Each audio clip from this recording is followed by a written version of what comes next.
Good evening and welcome book club viewers to the next installment of Erin's Book Club. So the last book that I did was was a fiction. So I decided to do a non-fiction book, and the non-fiction book that I chose was Tell Me Where It Hurts by Dr. Nick Trout. And let me go on record first, before I even get into this, saying that not every book that has something to do with animals and something to do with veterinary medicine should be compared to James Herriot. James Herriot was a totally different viewpoint and a totally different idea than, say, one of these books or any book that has something to do with animals and medicine. I'm getting very frustrated with people comparing these kind of books to James Herriot. He was his own entity, he was his own thing, okay? That being said, this book was a very good book. It was basically laid out as a vet going through his day, seeing his patients, and we basically followed along through the book. Yes, very similar to James Herriot. James Herriot was written a long time ago, and I think that in order for us to appreciate the book is to let it stand on its own. You take something away from a book when you compare it to something else that's been written by that individual in that genre, by something that's that famous. I think that this book would be very good at standing on its own without any kind of comparing to James Herriot. First of all, I want to say that the book was thought out well. It starts, like each chapter is written out in times instead of, say, chapter 1. So the first chapter was actually called 2:47 a.m. And you start off with an emergency call, and this fellow has to go in and do surgery on a dog.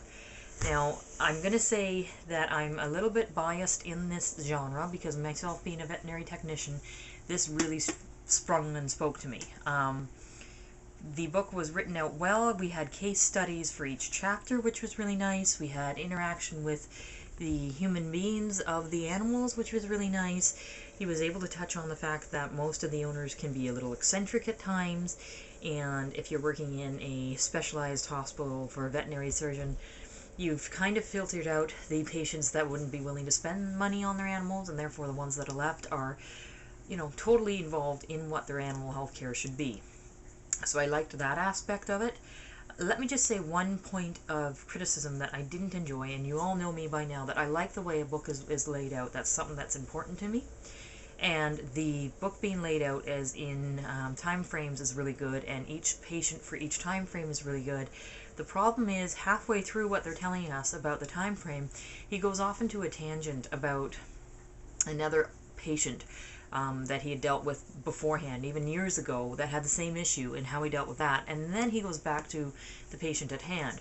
So again, you're doing a lot of kind of flip-flopping, and I don't like that. I like to be able to read the entire chapter, then maybe go to your next example. But again, that's me. That isn't necessarily a fault of the author itself. Really dragged you into every aspect of this guy's life, in the daily life of a veterinarian, from surgeries into just your daily appointments, what he's thinking. We even got to understand how he wanted to become a vet, and he had a certain sense of humor.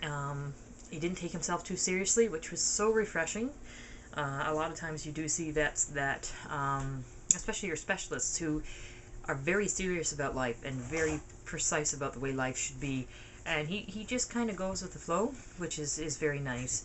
He can be a little bit self-degrading, which is weird for a vet to come out and be that way.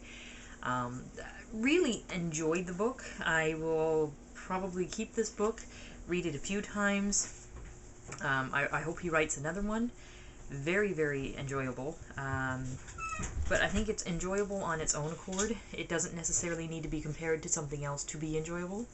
A lot of really good reviews on it.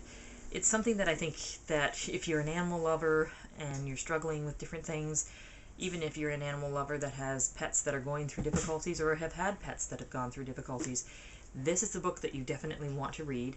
It ends very well. It ties up with the beginning very well. Very impressed with this book. Was able to really do a nice, good read.